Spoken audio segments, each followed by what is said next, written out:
from 0 up to pi over 2, that's a 90-degree angle you pass through.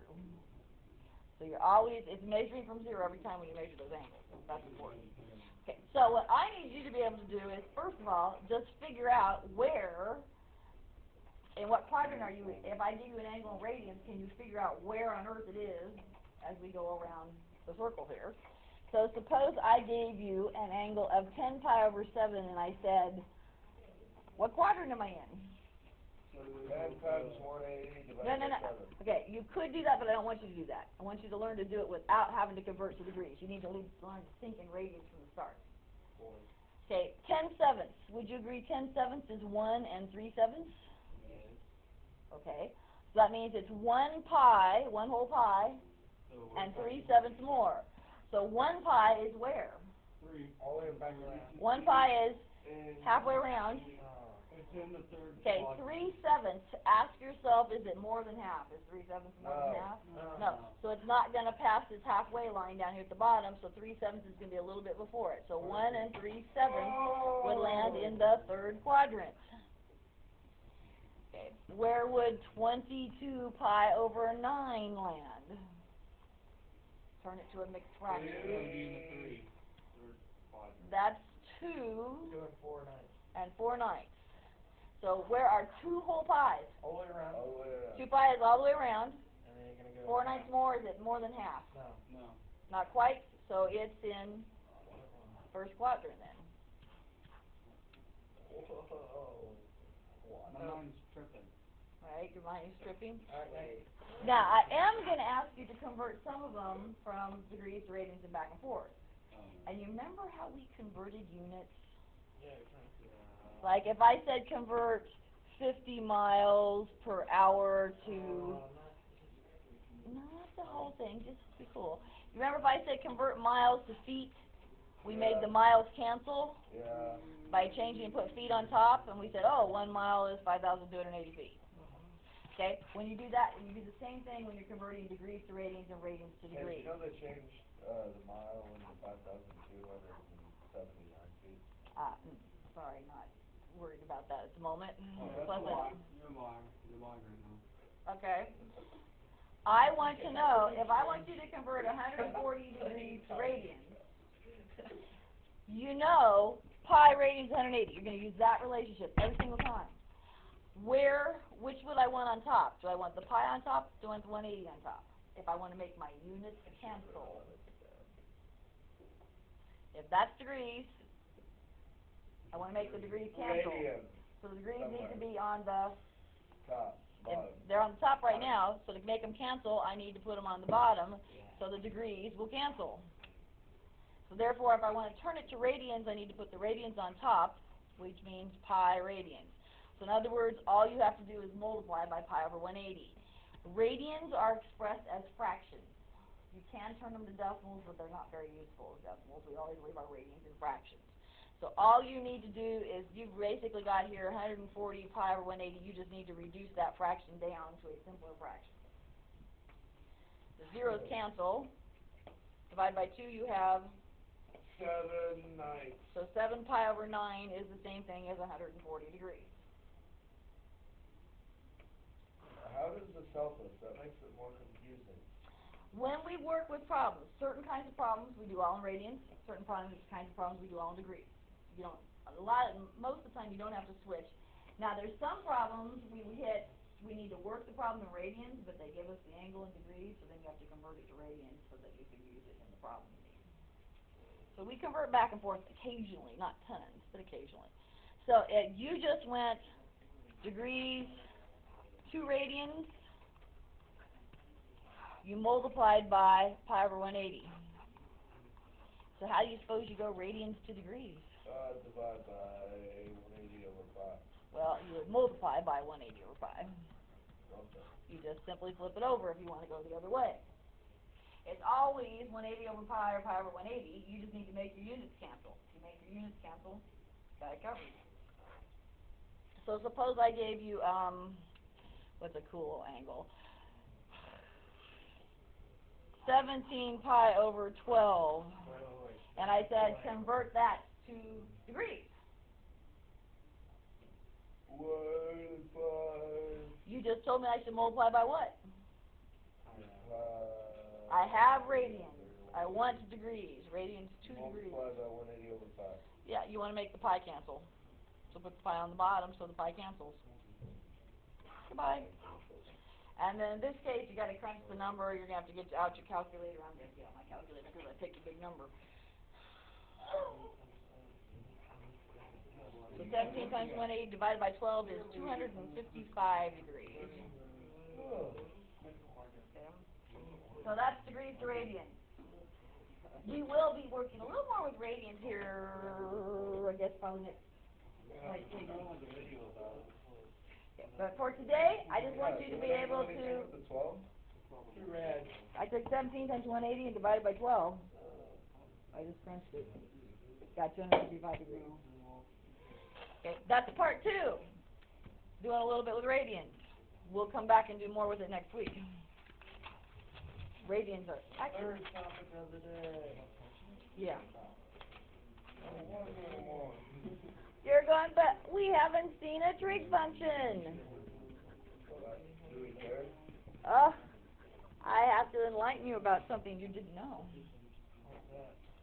Well, in geometry, we only taught you 3 trig functions, but there's actually 6. What? Yeah. You don't know there's 3 others. Oh, yeah, I like the negative one. Okay, do you remember the 3 trig functions you did learn in geometry? Sine, tangent. Yeah, you learned sine, cosine, and tangent. Okay. They also have negative 1 sine above them. Negative 1 signs above them? Oh, that's the symbol for inverse that you press on your calculator Somebody sometimes. does crazy bracket. What is that? Okay. We are not doing Oscar had a heap of apples today because we're working on coordinate systems. So are you talking about crazy crack? Well, actually, there is going to be a saying for this, but no, we are not doing the one. That's How does that one go, though? okay. So, Always gonna remember that. when we work with angles on a coordinate system, we already know we start the angle at 0. Okay, now I want to turn it into a triangle. Where would be the logical place to turn that angle into a triangle? Ends of the line. By drawing where? Right? Where should I draw the third side? On the left, the number 2.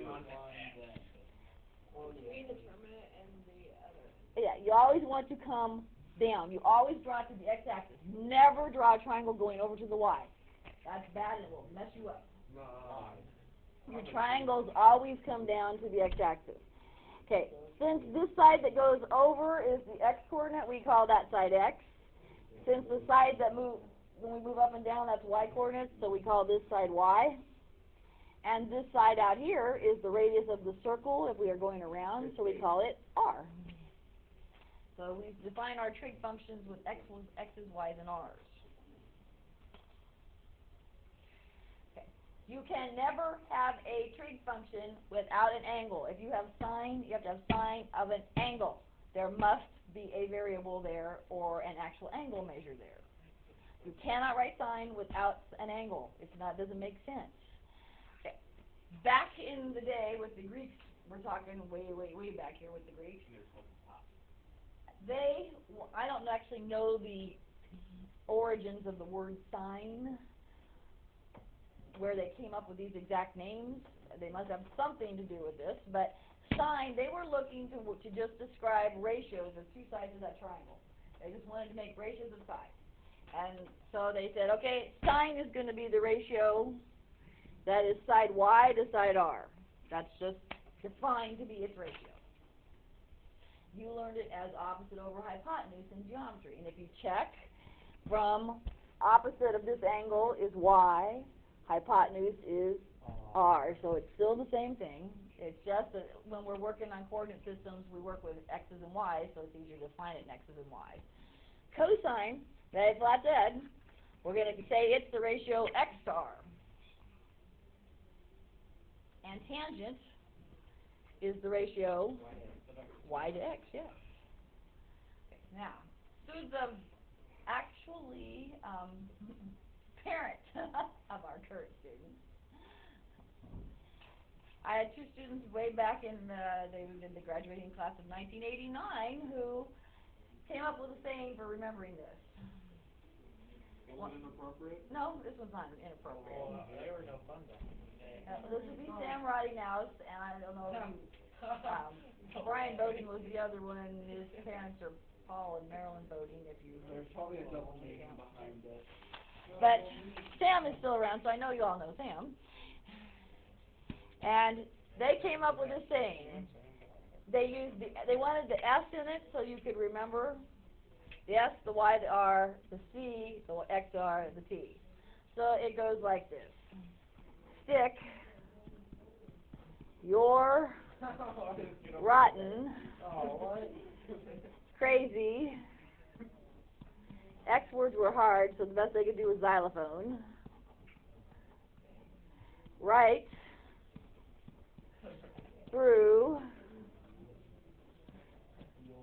your, and then they couldn't find another X word, so they just left it with right through your X. Big Bird. We need Big Bird spelled with an X. Nah, that's spelled with S-T-A. That doesn't work. But stick your right crazy xylophone right through your X has worked for me for years. I don't have trouble with people remembering this. They're going, oh, I need cosine, crazy. Crazy xylophone right. Excellent. They see it in their head and they do it, so it works. It's xylophone, not X xylophone. It is xylophone is how you pronounce the word. Yeah. Don't say X. Pronounce it right. No, she's not the only one. I heard it from 2 or 3 of you already. It's xylophone. It is not X xylophone. Yeah, but that was from Isaac. No, not. It's actually a Z sound. Okay, so that's your memory device for that Well, one. why did you spell it with an X? I have no idea what the origins of the spelling. Don't know those things. Tweakers just like the people that came up with this. Okay, there are 3 other trig functions as well. Cosecant. Cosecant, secant, and cotangent. Notice there's a sine and a cosine, a tangent and a cotangent, a secant and a cosecant. Okay, and there's actually a reason for that, which unfortunately we're not going to get to this year. But there's actually a reason for why they are named that. Why are we naming that? Because they're complementary functions. Their angles are complementary, but I don't have time to go through the whole why. Ain't nobody got time for that. Ain't nobody got time for that. So, okay, what you need to know, I wrote them in the correct order here. Those 3 are simply the reciprocals of these 3. If you want cosecant, you simply take sine and you flip it upside down, you do R over Y. For secant, you turn cosine X upside down, do R over X. Sorry, I wrote that backwards. And then, if tangent's Y over X, that means cotangent is X over Y. That's every possible ratio you could set up out of those 3 sides of the triangle. Okay, what I remember, okay, tangent and cotangent are paired together on almost everything we ever do. So you know tangent, cotangent pair up. I always remember cosine starts with co. You can't have 2 things that start with co paired together. So cosine must pair with plane secant. Sine then pairs with cosecant. One of those 3. Okay, so we learned that. We have to learn one other major thing here, and then we can actually work problems. Okay, so that's important. And the other thing you're going to have to know here is what quadrants your trig functions are positive and negative in. Because it turns out they all have 2 quadrants where they're positive, and they all have 2 quadrants where they have negative values. And if you, okay, so looking at sine, let me draw you another picture out. Am I going to have room here? Yeah. If I put sine in the first quadrant, X and Y are positive. If I put it in the second quadrant, and I would draw my triangle to the x-axis, which one of those coordinates is now negative? X just went left, so X is now negative. R is the radius, it's always positive. So since X went negative, that means anything that's got an X in it is now negative. Which means these bottom 4 all have X's, they're now negative. So what 2 are positive in the second quadrant? Sine and cosecant are the only 2 that are positive in the second quadrant. They're all positive, of course, in the first quadrant. Okay, can you do the same thing then? What happens in the third quadrant? If I come down with an angle, Now x and y are both negative. Oh, positive. So is there anything positive? Sine is. The two that have x and y in them. Tangent, if they both are negative, y and x are both negative, which would, two negatives would make a positive. So tangent and cotangent are positive in the third quadrant. And then that leaves what for the fourth quadrant? I know I'm over time. I can go a little over time, it works. That leaves the fourth quadrant to be cosine and secant, have their positive values there.